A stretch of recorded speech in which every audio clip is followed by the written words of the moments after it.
আসসালামু আলাইকুম। সো আমরা গত ক্লাসগুলোতে আমরা আমাদের অনেকগুলো চেকলিস্ট শেষ করলাম। সো এবার আমাদের আছে যেটা লাস্ট ইমেজের ব্যাপারটা। সো ইমেজ আমরা কয় জায়গায় অ্যাড করতে পারি। এখানে আমরা যে কোনো কন্টেন্টের মাঝখানে একটা ইমেজ দিতে পারি। আবার এখানে একটা জিনিস সেট ফিচার ইমেজ। তো আমরা একটা ফিচার ইমেজ সেট করবো এবং আমরা আমাদের একটা এখানে যে কোনো একটা কন্টেন্টের মাঝখানে একটা ইমেজ সেট করবো। সো লেটস আমি এখানে আগে ফার্স্টে ফিচার ইমেজটা সেট করি। তো আপনারা ফিচার ইমেজের মধ্যে ক্লিক করবেন। ক্লিক করার পরে আপনারা এখানে আমার ওয়েবসাইটে যে অনেকগুলো ইমেজ আছে অটোমেটিক্যালি বাই ডিফল্ট ওগুলো আপনারা সিলেক্ট করতে পারেন। আদারওয়াইজ আপনি আপনার ব্রাউজার থেকে আপলোড ফাইলসে চলে যাবেন, এখানে সিলেক্ট ফাইলের মধ্যে ক্লিক করবেন। ক্লিক করার পরে আপনার যেই ফাইলটা ফিচার ইমেজ হিসেবে রাখতে যাচ্ছেন আমি আমার এই ইমেজটাকে ফিচার ইমেজ হিসেবে দিতে পারি। সো আমি আমার এই ইমেজটাকে নিলাম। নেওয়ার পরে দেখেন ইমেজের আমি আপনাদেরকে বলছিলাম গত থিওরি ক্লাসে ইমেজটাকে আমি সিলেক্ট করছি। সিলেক্ট করার পর ইমেজের মধ্যে কিন্তু একটা অল্টার ট্যাগ থাকে। সো আমি ইমেজের মধ্যে অল্টার ট্যাগটা কী দিব? সো আমি এখন আমার অল্টার ট্যাগটা কী? আমার অল্টার ট্যাগটা যে আমি যে ফোকাস কি প্রেসের মধ্যে যে ইমেজ ইয়েটা রাখলাম না, যে best SEO learner in Bhola. So আমি এই জিনিসটি আমার কি বলে আমার যে ইমেজের অল্টার ট্যাগ এইটার মধ্যে আমি সেট করব। সো লেটস আমি আমার best SEO learner in Bhola. আর ইমেজ টাইটেল হিসেবে আপনি চাইলে আপনার ফোকাস কিওয়ার্ডটা রাখতে পারেন, বা আপনি এটার নামও দিতে পারেন, যে আপনার এই ইমেজের নাম আপনি যেটা ইচ্ছা ওইটা দিবেন। সো সিয়াম।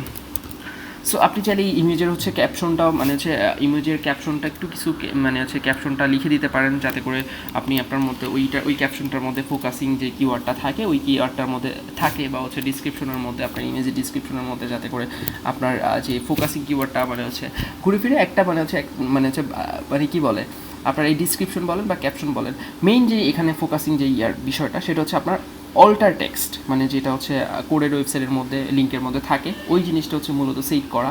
সো আমি আমার ফোকাসিং কিওয়ার্ড হিসেবে আমার অল্টার টেক্সটটা এখানে এটা দিয়ে দিলাম, দিয়ে সেটা ফিচার ইমেজটা ক্লিক করলাম। সো এটা আমার অটোমেটিক্যালি ফিচার ইমেজ হিসেবে আমার ইয়েতে সেভ হয়ে গেছে, ব্লগের মধ্যে সেভ হয়ে গেছে। সো আমি কি করব এখন আমার যেই আরেকটা জিনিস আমি এটা ফিচার ইমেজ হিসেবে সেট করলাম, বাট আমি আমার কন্টেন্টের মধ্যে একটা ইমেজ অ্যাড করতে চাই। সো এটা কোথায় অ্যাড করব? আচ্ছা, এটা যে কোনো একটা পজিশনে আমি অ্যাড করতে পারি, যে বেস্ট এসইও লার্নার, বা এখানে একটা পজিশন দিয়ে আমি এখানে প্লাস চিহ্ন দিলাম। আমি এখানে একটা ইমেজ অ্যাড করব। সো ইমেজ অ্যাড করার জন্য আমি upload image insert from URL media library, আপনি কয়েক জায়গা থেকেই করতে পারবেন। সো আমি এখানে আপলোডে চলে গেলাম। আপলোডে চলে যাওয়ার পরে আপনার এখান থেকে আমি আমার যে কোনো একটা ইমেজ সিলেক্ট করি, এটা সিলেক্ট করবো, বা আপনার ডেস্কটপ থেকে। আচ্ছা, যাই হোক, সময় না বাড়াই আমি আমার এই ইমেজটা সিলেক্ট করলাম। সিলেক্ট করার পরে আমি আমার এই ইমেজটা এখানে দিয়ে দিলাম। সো এই ইমেজটা এখানে চলে আসতেছে, just few minutes. I hope that ইমেজটা অনেক লং, আপনার কি বলে ইমেজ এর সাইজটা মেবি অনেক বেশি। সো দ্যাটস ওয়াই আমি আপাতত আচ্ছা এই ইমেজটা পরবর্তীতে আমি ইয়ে করে ফেলবো। সো যেহেতু দেখার স্বার্থে আমি এইখানে ইমেজটাকে কি বলে ইমেজটাকে জাস্ট এ মিনিট, হ্যাঁ, ইমেজটাকে এখানে আপলোড হয়ে গেছে ইমেজটা। সো ইমেজের সাইজটা আমি চাইলে এখানে 50% দিতে পারি। 50% দিলে এইটার সাইজের 50% হবে না, আমি একটা 100 দিলাম। আর উইথ হাইটটা একটু কমাই দিই, দেখি এটার হাইটটা 900 করে দিই, 900। আচ্ছা, না এটার হাইটটা যেটা আগের নর্মাল হাইট ওগুলা থাকলেই ইমেজটা ভালো লাগবে। সো এখানে আমি আমার ইমেজটা দিয়ে দিলাম। ইমেজটা দেওয়ার উদ্দেশ্য আমার যেই ইয়েটা মিডিয়াম, সো এটাকে একটু মিডিয়াম করে দিলাম। না, এটাকে মিডিয়াম না, এটাকে লার্জ। আচ্ছা, এইটাকে ড্র্যাগ অ্যান্ড ড্রপ আপনার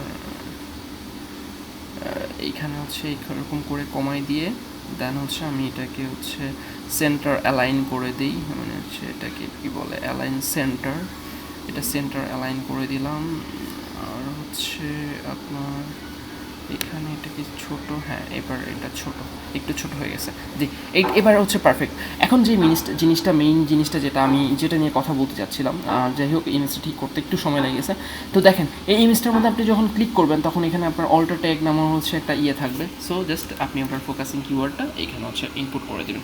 ইনপুট করে দিয়ে দেন আপনার এইটা মূলত যে ব্যাপারটা, আপনি ইমেজটা আপলোড করার পর আপনার যে অল্টার ট্যাগটা থাকে এই অল্টার ট্যাগটা আপলোড করে দিলেই আপনার যেই বাকি কাজটা শেষ হয়ে যাবে। দেখেন এবার আমার যদি আমি এখানে যাই, আমার হচ্ছে ইমেজের যে প্রবলেমটা, এই ইমেজের কি বলে image, where is image, image কি প্রেস, গুড।